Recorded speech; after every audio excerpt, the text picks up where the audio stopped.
But right now we're just talking, and you know what? I know we got to pull teeth and get through this segment of talking basketball, but you know, the bottom line is the fact that, right, we didn't address the shooting, right?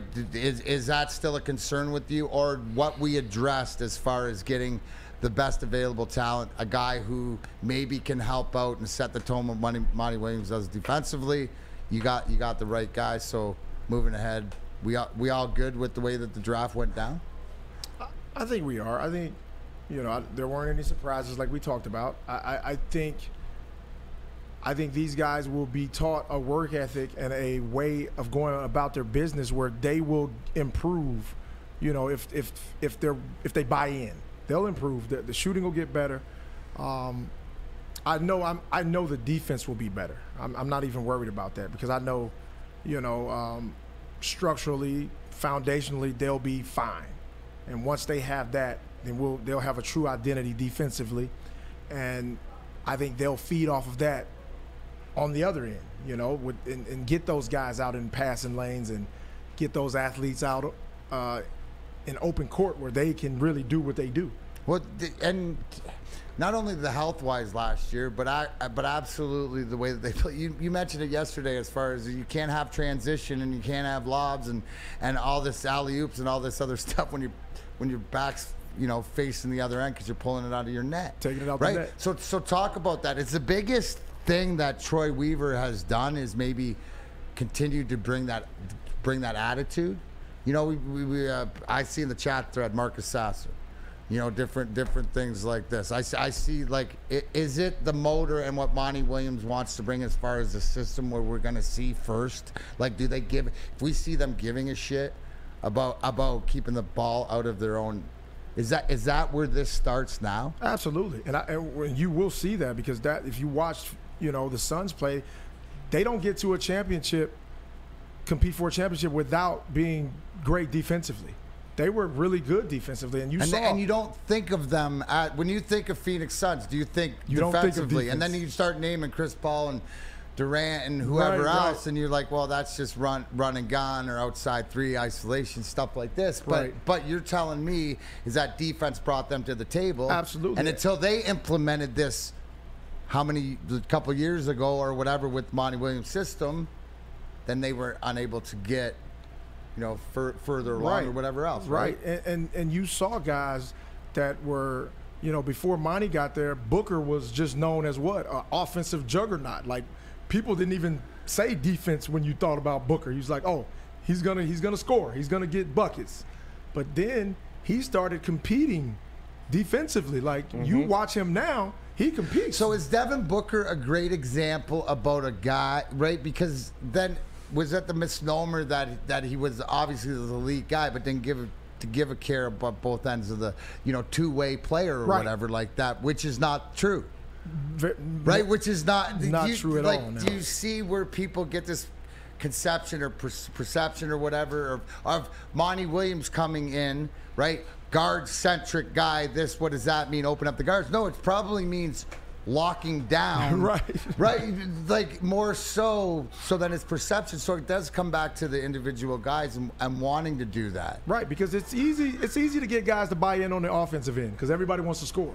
Of course, dude. What are you talking? Hey, listen, they have bonuses for offensive, right? They don't. Right. Hey, guys don't have like how many shots I blocked or how many punches I took to the face bonuses. Those are just put in, right? Right. So he hit me in extra time over here. Right. So you got, you know, when you can clearly see the impact that Monty had on Devin Booker and helping him become not only, you know, one of the most dynamic offensive players we've ever seen, but as equally invested on the defensive end. And that's what put Phoenix over the top to becoming a contender. So you're that guy, right? So you're the guy in the locker room. How did you, because you're like another coach, okay, when you're playing, and especially near at the end, because you always were as cerebral as you were, and obviously on ball, guard, dog, all that stuff. You took as much pride in it as anything else. But along the way, right, how did you motivate, or how did you get to, because everybody's different, and you have to learn. And this is what I learned from Scotty Bowman. You treat everybody the same, differently. And he learned how to push everybody's buttons. If you had to, you know, piss Shanny off to go Irish or whatever, leave me alone, and you know what, coddle Sergey in different ways. But he knew everybody how to push their buttons. This is something where you have the right psychology or you understanding of the individual person, what makes them go? Because I know that you were able to do that and look back at like the championships you won. How are these different ways? Because I think that the same idea from Monty Williams, even from inside, right? Because do the Pistons have the guy like you yet? I don't think so. I don't think he's in the locker room because you have to win to get that. You have to be right. So they're going to develop that guy. But what is it that along the way? Because you have to, like, it's not just all of a sudden guys are like, yeah, they're all in for each other, but there's a different There's a difference. And how because I know that I'm trying to piece it together, but helping it along the way, right? To understand if that guy's got it. You mentioned Devin Booker, that everybody just assumed he didn't until somebody said, well, why don't you push him to do that? And he does, right? Is this something that we see here? Is this something not only with Thompson, but with all these younger guys? Because still we got young guys, right? And see, the thing about guys that want to be great, like a Devin Booker or Cade Cunningham, when you challenge them, they accept that and they want that. I remember someone was talking about when the Lakers were playing the Celtics in the finals, and Kobe was struggling. I think he was 5 for 19 or 7 for 21 from the field, and he was struggling. But he had 15 rebounds. You know what I'm saying? He went and got 15 rebounds, probably 8 offensive boards.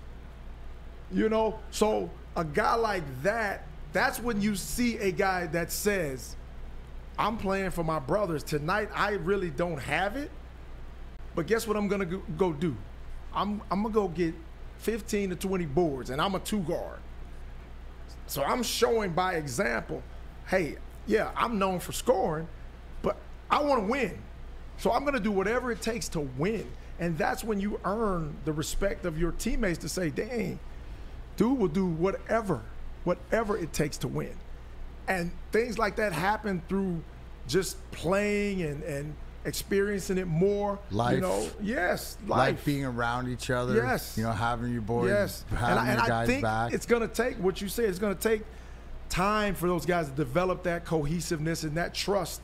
The fact that, man, he really cares about me on the court and us winning, you know?